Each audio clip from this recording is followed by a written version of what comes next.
senior class. Of course, that award being...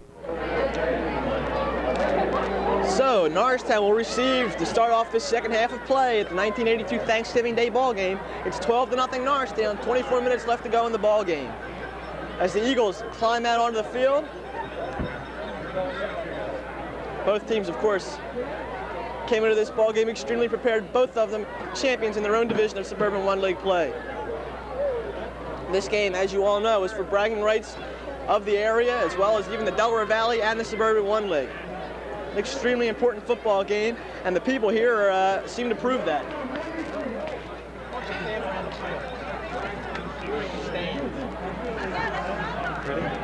Just before we have this kickoff, let's take a look at all the fans here at Roosevelt Field. We're looking at the Upper Merion side of the field, and that's packed. And the Norristown side, of course, the bleachers much bigger here, and they're packed as well.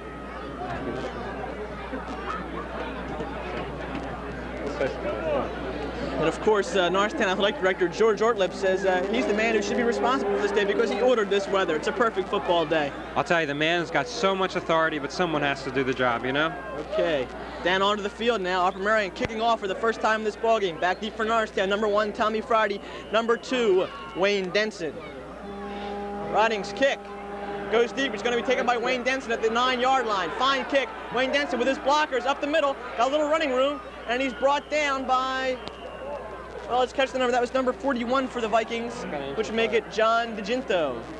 We have an injured player down on the field. It's number 73, Joe Trump for Norristown. And I think Joe that time was hit in the lower part of his leg by one of the Upper Marion players. He was hit with the helmet, so that one definitely ouched. Trump was leading that time, giving some blocking to Wayne Denson, was returning that one. I think Trump was hit down on the lower part of the left leg, down around the ankle area. Well, as Jeff said, Norristown leading 12-0. They scored early in this ball game. First one coming after a Larry Cresco fumble for Upper Marion. Rich Melito hit Jerome Reinhardt for about, what was it, a 37-yard touchdown, right? That's the way it went. And then that play was so successful they did it again a couple of series later. Reinhardt once again took another one from Rich Melito. Norristown up 12-0. First one, Mike Denzi missed the point after attempt. The second one, they went for the 2-point conversion. Rich Melito rolled out, and the pass was incomplete, intended for Carmen Bello. Joe Trump is being helped off the field. He's definitely limping. He was hit in that left leg, as I said, by one of the Upper Marion helmets. What we just took a look at in the stands for Norristown is supposed to be the throughway down there. People are moving very, very slowly, if they are moving at all. It's a lot safer to get to your seat and just watch the ball game if you can find a seat. Well, the Eagles are going to take over. The ball is going to be at the 29-yard line of Upper Marion. Set the offense in just a moment for you once again. Rich Melito, number 10, at quarterback as usual for the Eagles. The give is to Carmen Bello up the middle. Bello only picks up about a yard before he's taken down by Upper Marion. In there on the tackle, number 75, Jeff Shockley for the Vikings. And let's give you the Norristown offense now. Melito, of course, number 10. Wayne Denson, number 2, tailback. The fullback is number 6, Carmen Bello. The split end is Tom Friday, number 1. And the flankers are number 3, Rob Livingston, and number 5, Dave Elsier. They alternate, bringing in the plays for Coach Grove. And the tight end is number 83, Jerome Reinhardt. The I formation now by the Eagles. Melito dropping back the pass. And it's taken in by Dave Elsier. Elsier takes it at the 40. He rolls out of bounds at around the 48-yard line of Upper Marion. So that was a 23-yard completion that time. Melito to Dave Elsier. Elsier's second reception of the day. Well, Norristown's offensive attack has been diverse, to say the least. They're making great use of the flankers and the split end in this ball game, especially, and even the tight end position with Jerome Reinhardt making the big plays in the first quarter. They're not relying on the running game by any means of the word. Generally, throughout this season, when Norristown goes there, it's usually intended for Tom Friday. He was the leading pass receiver on this team. But as we said during the pregame show, Coach Grove said they'd mix it up, and they have altered the game plan. Tom doesn't have a reception yet today. Melito, quick drop back. And that would have been Tom's first, but that time he slipped. He couldn't get any traction on the turf down there, and the pass is incomplete. Now the offensive line for the Eagles, 54 is Mike Denze. He's the center for Norristown. The guards are number 55, Greg Chavou, and number 63, Stan Storty. And the tackles are number 73, Joe Trump, and number 71, Gary Lokensaw. Well, since Trump is on the sideline, right? right now getting taken care of, having his ankle iced down. We've got number 79, Jeff Reinhardt, playing line for the Eagles. Draw play now to Denson. Denson breaks some tackles. He's got some running room. He breaks out now to the left side. He's going down the sidelines. It's Dency, and if it wasn't for L.B. Lee, number 80, Denson had another touchdown. I'll tell you, that time Lee made an outstanding play, forcing Denson out of bounds. Wayne Denson has some strong legs. He's a quick runner. Nice play that time by L.B. Lee, as you said, Alan. And I think that puts Wayne Denson well over the 1,000-yard mark for this season. That's right. Wayne Denson only needed about 50 yards coming into this ball game, and he shortly got on him with that play. Good play, draw play. Denson broke up the middle, avoided a couple of tackles, would-be tacklers of Upper Marion, and then he broke to the outside. All year long we've been saying what outstanding speed he has and how quick he is on the acceleration.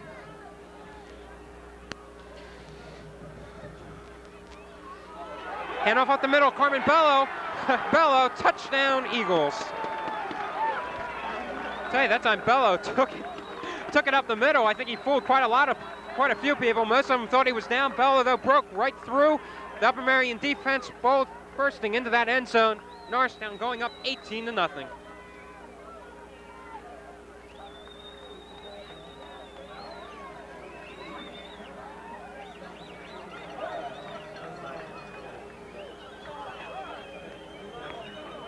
Well, we've got a very, very excited Norristown side of the field. Upper Marion, I don't think anybody's very happy over there. And Norristown going to try for their first extra point conversion, see if they can get this one to go. They haven't been able to so far. There's a flag on the play. No good anyway. And the play will be stopped before it even happens. I don't know what it was. I thought it was offside.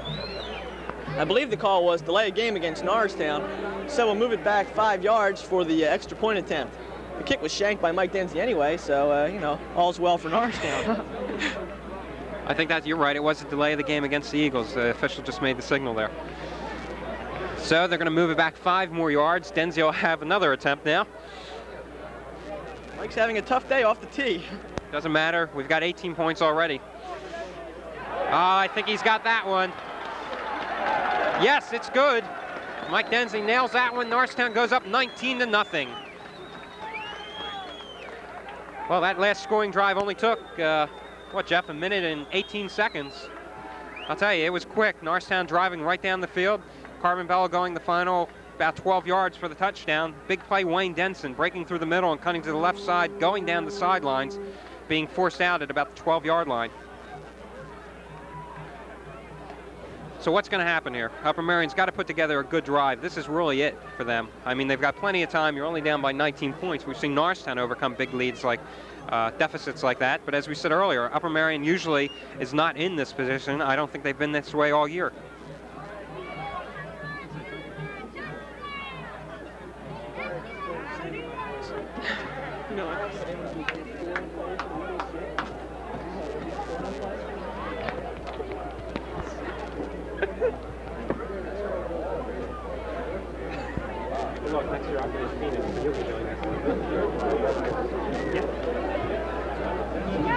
Mike Denzi getting ready to kick off now for Norristown.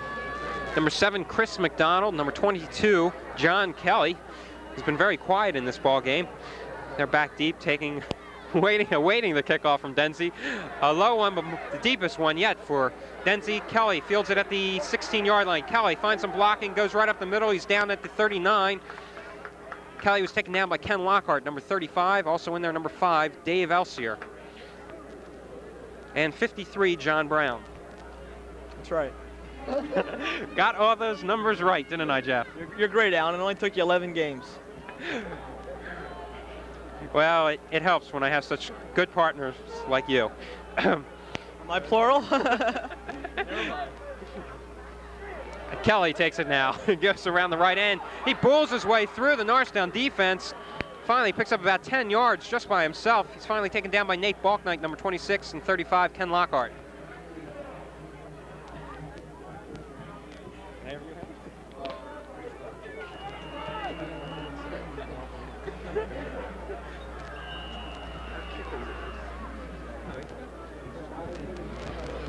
So 1st and 10 now.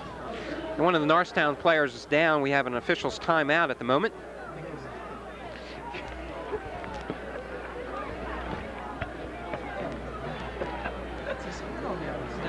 Down on the field for Norristown is number 83, Jerome Reinhardt. Of course, Jerome has 2 touchdowns already in this ball game, and is in line for maybe some MVP honors.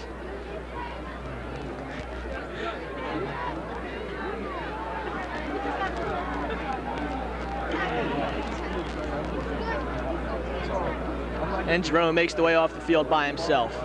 So we have 10 minutes, 11 seconds remaining in the third quarter. The Eagles up 19-0 in what has been a fairly surprising ball game. Of course, Norristown fans expected a Norristown victory, but no scoring from Marion is very, very surprising. In motion is Kelly. The ball goes up the middle that time. Norristown defense tops that for no gain. Jeff Reinhardt, the interior line, Ray Scaltrito in there on the play for the Eagles. The ball was run by number 25, Larry Koresko.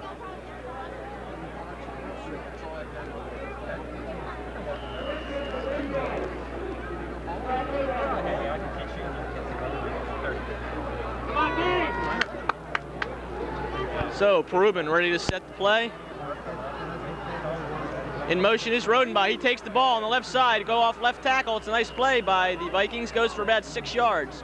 Play's finally stopped by number 79, Jeff Reinhardt, and number 8, Joey Vereen in there playing in the secondary for the Eagles. So it's 3rd down and 6, 3rd down and 4.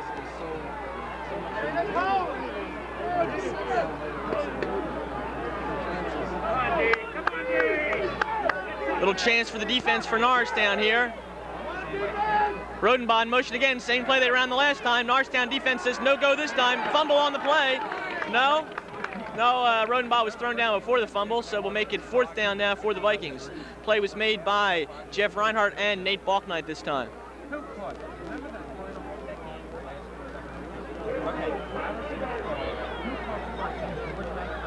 So Upper Merion once again having to give the ball away. Although I don't know, 4th down from the 44-yard line, looks like they're going to go for it. Well, this is a daring call by Coach Rich Como of Upper Merion. Norristown defense can get tough here. It's going to deflate some Upper Merion plays. All right, there it is. They went to draw Norristown offside. Let's see what the call is. Perubin stepped away from the line of scrimmage. Norristown defensive line, of course, reacted to that. Crushed in. We have flags all over the place.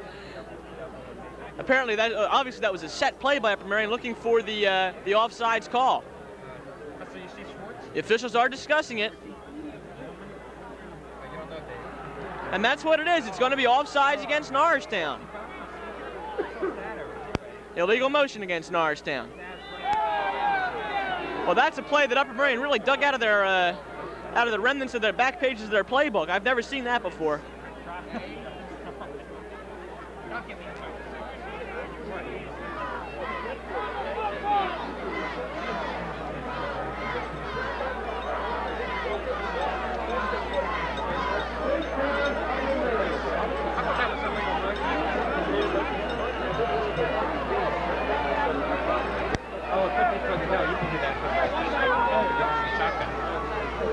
Okay. Well, that ball goes to Rodenbaugh that time off the left side. Upper Merion with a very crafty play there on 4th down and 4, getting the 1st down. Moving deeper into Eagle territory, they're at the 35-yard line right now. He's good. It's a good thing I can hand him the mic and he knows what he's doing.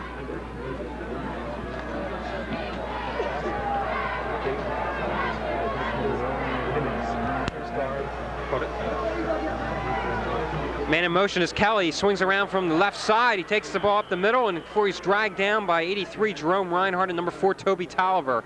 Kelly getting down around the 28-yard line. And Jeff, this is the most impressive drive they put down in this ball game. That's right, Jeff. Well, Alan, seeing as I covered for you for about 3 minutes there, I don't think I have to make any comments when you set me up like that, okay? Well, Jeff, you know, sometimes you just got to do it. What can I say? And that time, the handoff up the middle, Ray Scaltrito stops him. Only pick up about 1 yard on the play.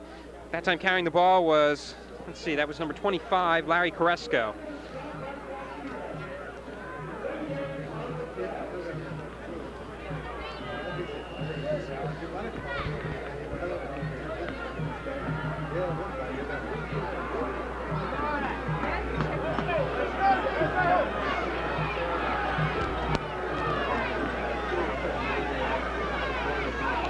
Porbin rolling out, looking deep. He's got Chris McDonald open. McDonald receives it. Let's see, he was out of bounds. McDonald's out of bounds. Tommy Friday was right on his backside too, but McDonald's caught that one, couldn't keep the feet in bounds. Well, Nate Balknight and Tommy Friday were on the coverage that time for Norristown. Porbin had a lot of time to throw the ball. He made an excellent pass. McDonald just couldn't get his feet down inside the out of bounds marker on the far side of your screen.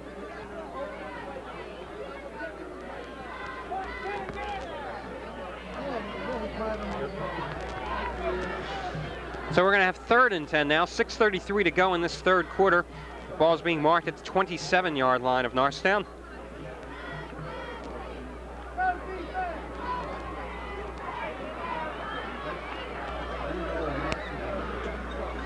Porbin drops back over the middle. Lou Daney has it. Daney gets down to about the 9-yard line before he's tackled.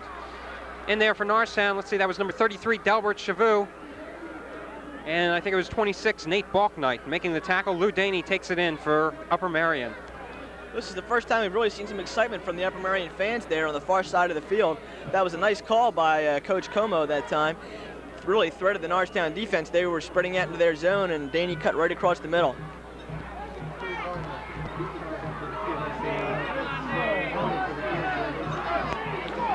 First and 10 now, the ball on the 11. Porbin gives it to John Kelly once again. Kelly comes around the corner. He is taken down by Jeff Reinhardt. Kelly gets up to about the 9-yard line, pickup of 2 yards, make it 2nd and 8. You know, after a win, the next thing the Norristown defense would like to see here is a shutout. Boy, would they love to shut out Upper Merion on this Thanksgiving Day, as we've heard all year about how potent the Upper Merion offense is, and obviously they have a fantastic offensive squad. But right now they're threatening, but this is where Norristown has been toughest all year long, deep in their own territory.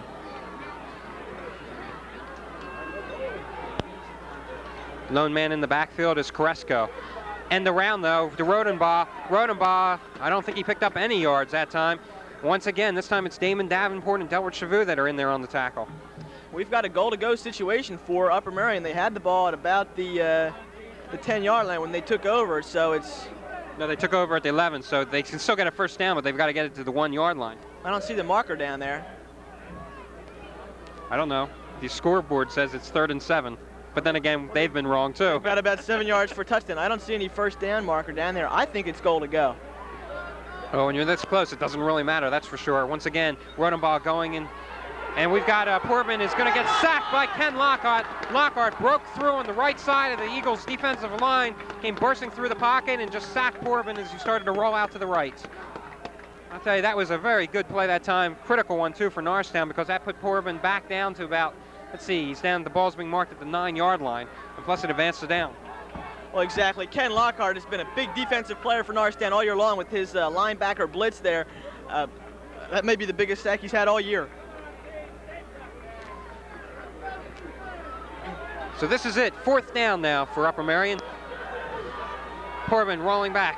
He goes into the end zone. McDonald's the intended receiver, and it is taken in by McDonald. Chris McDonald, number 7, hauls that one in for the touchdown. Upper Merion finally gets on the board. Nate Balknight that time was covering McDonald. Balknight dove for it and tried to swipe the ball away. He missed the ball, and it went right in for a touchdown.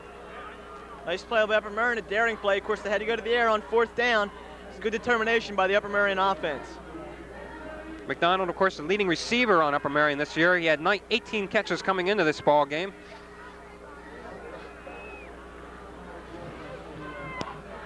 Who's that? And the point after attempt on a high snap. Reddings puts it up and in, and it's good. So Upper Merion breaks the ice. They're on the scoreboard. Norristown, though, still winning 19-7.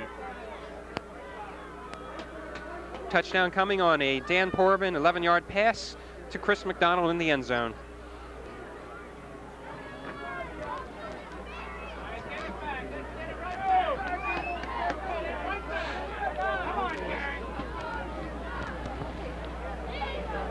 Four minutes, 16 seconds to go here in this third quarter.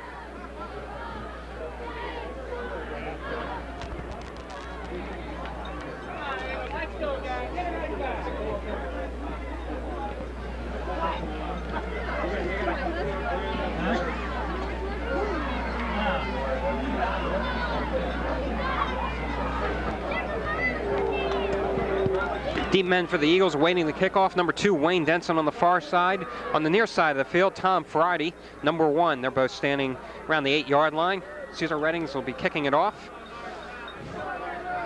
The up men are Ken Lockhart and Carmen Bell, number 35 and number 6 respectively.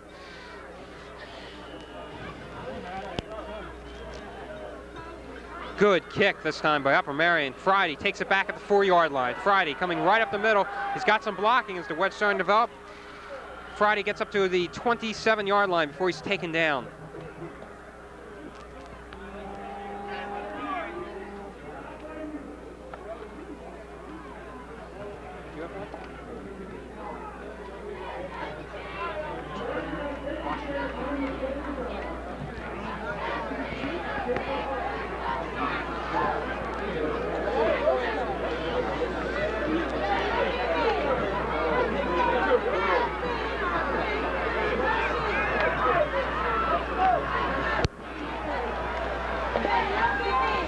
Melito dropping back, and it's underthrown that time. Rob Livingston, the intended receiver, at around the 38-yard line. Melito just didn't have enough on that ball. So 2nd and 10 now for the Eagles. Norristown leading here 19-7.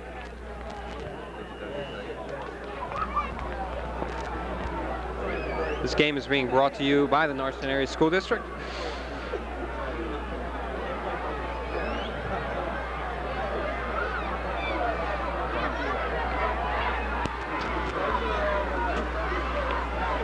Draw play now to Wayne Denson. Denson finds some running room. He's upended. He gets up to the 37-yard line.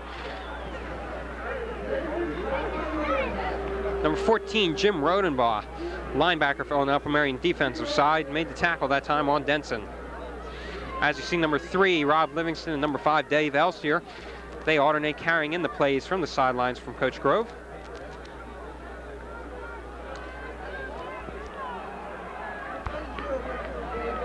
Third and 7. Livingston's flanked out to the near side. Tom Friday, the split end.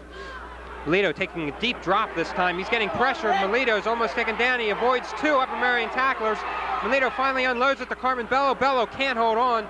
It's a good thing Melito got rid of that one, though. Nice movement. I'll tell you, it helps when you're quick and shifty back there. You know, Rich Melito has run about 300 to 400 yards today. I don't know if he has anything in the stat books, but he's done a lot of running.